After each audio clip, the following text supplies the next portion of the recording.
Morning po sa ating lahat mga Pinoy. At nandito na naman po tayo sa ating alagaan upang magpakain ng ating mga alaga. So tara po at samahan nyo kami. Dahil mga Pinoy, maghihintay na yung ating mga alaga. Nagugutom na raw sila.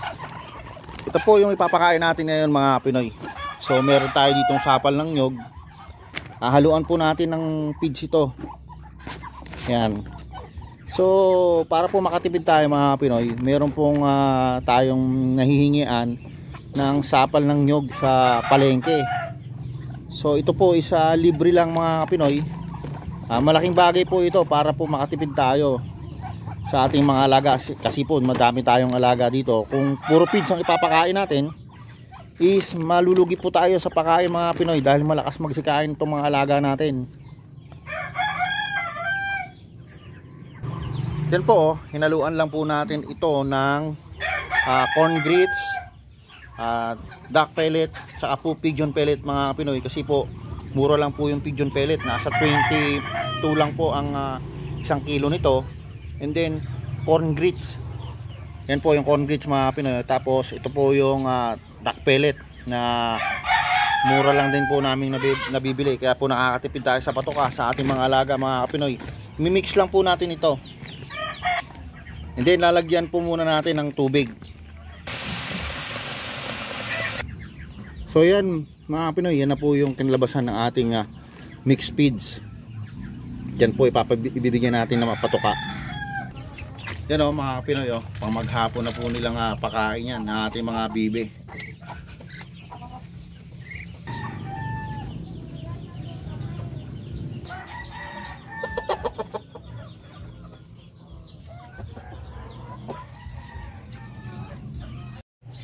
So reminders po mga Kapinoy, palagi po tayong maglagay ng supplement sa ating mga alaga para po manatiling may laban sa kahit anong sakit mga Kapinoy. So yan mga Kapinoy, isa naglalagay po ako ng Premoxil powder para po kahit papaano is ma-prevent po natin yung mga sakit or virus na maaring dumapo sa ating mga alaga mga Kapinoy. Inuunahan na po natin agad yung maaring mangyari mga Pinoy, kaya po nagbibigay ako ng Premoxil powder. For prevention lang po yan mga Pinoy. So hindi naman po yan pang araw-araw. So nagbibigay din po tayo ng fresh sa water. So kasi po pabago-bago yung panahon mga Pinoy, at hindi po natin alam yung maaaring mangyari, kaya po nagbibigay tayo ng mga ganyan. Kahit po may vaccine yung ating mga alaga, iba na rin po yung talagang may laban, para po kahit paano hindi tayo masyadong nangangamba or nag-aalala na baka mamaya tamaan ng sakit yung ating mga alaga, para din po masave natin yung pera na ipambibili ng gamot.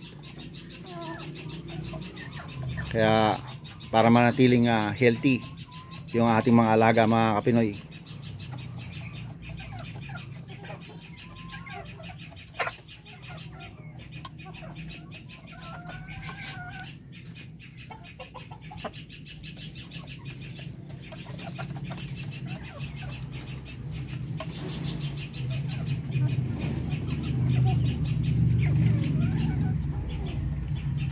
So sa ngayon hindi pa bumabalik yung magandang pangitlog nitong ating mga alaga. So minsan pa isa-isa lang, dalawa, ganoon pa lang mga Pinoy. So hopefully maging maayos na ulit yung pangitlog nito.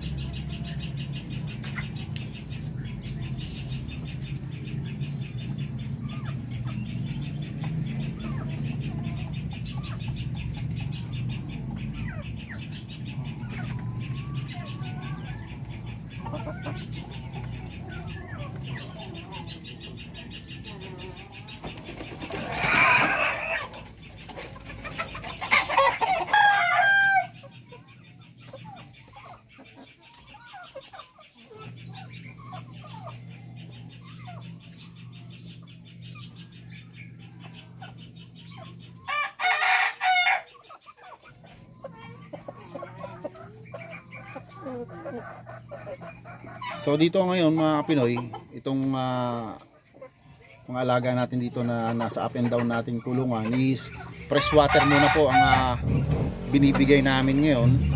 Dahil kahapon is meron po silang Primoxil powder na nilagay po natin dyan sa kanilang inumin. So alternate lang mga Pinoy ang ginagawa ko para ma-prevent natin yung mga virus na pwedeng pumasok dito sa ating alagaan at para hindi tamaan ng sakit yung ating mga alaga.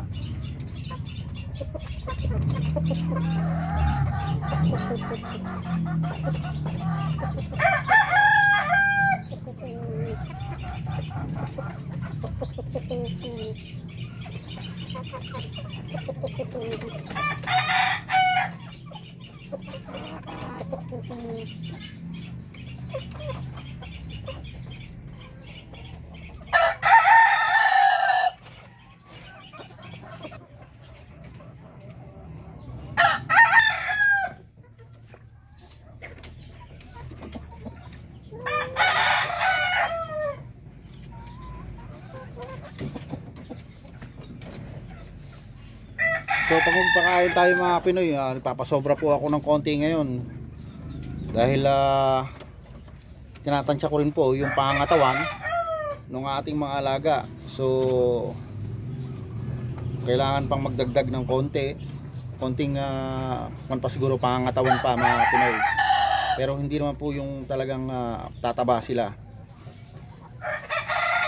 So napapansin ko po parang medyo kulang pa ng konti sa katawan, kaya po yan, nagdadagdag po ako ng konting feeds para po gumanda pa ng konti yung katawan nila mga Kapinoy.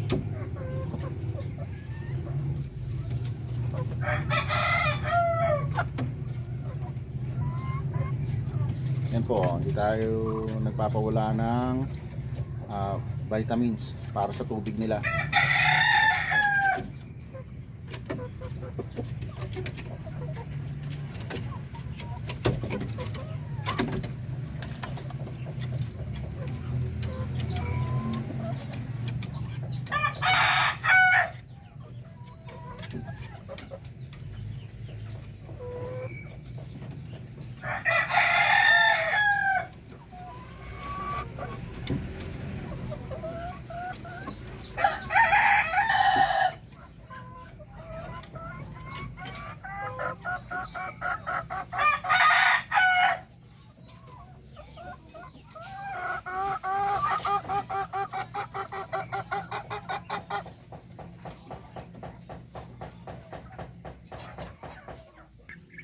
So yan mga Pinoy, at unti-unti na natin na ibabalik yung sigla ng ating mga bibi na to na pinawalan natin noon kasi talagang pumayat. Then nagbibigay tayo palagi ng vitamins sa kanilang inuminan. Kaya napapansin ko mga Pinoy, unti-unti po na nakaka-recover na po yung kanilang pangangatawan. Pagka po talagang gumanda na yung mga pangangatawan nito mga Pinoy, is pwede na po tayo mag pull out. I-recover ko lang po itong maayos, yung pong talagang mataba na po yung ating mga alaga. Kasi po sa ngayon, so unti-unti pa lang yung recovery.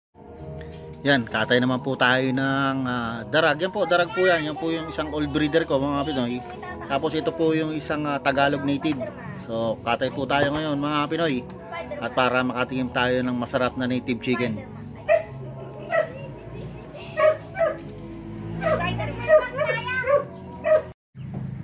Tinatamihan po natin yung pagkain nila. So pag maubos po yan, minsan naman po hindi yan nauubos hanggang maghapon yung pagkain nila, at least non-stop po sa feeding nitong alating mga alagang bibi. Ganyan naman po mga bibi, pagka po nagutom yan is agahan na po yan ng pagkain. So andyan na po agad yung kanilang pagkain.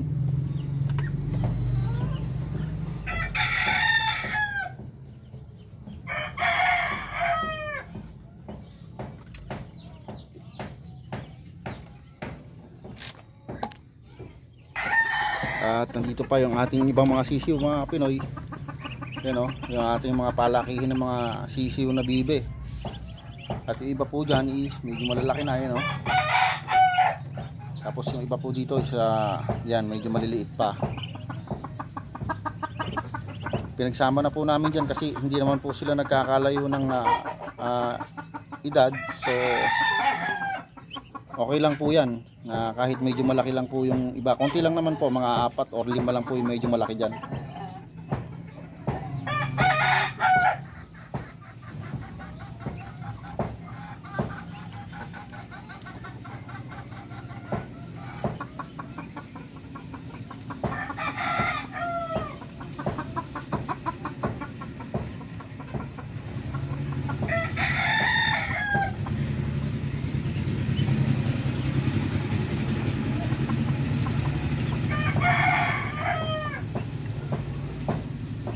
At least healthy po yung ating mga alaga mga sisiw na bibi na yan mga Pinoy oh.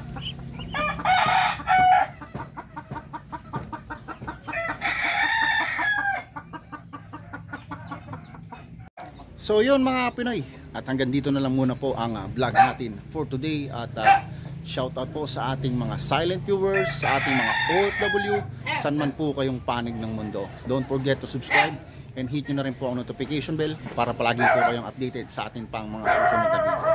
At ako po yung nag-iwan sa inyo ng mga katagang may pangarap, magsumikap. Paalam.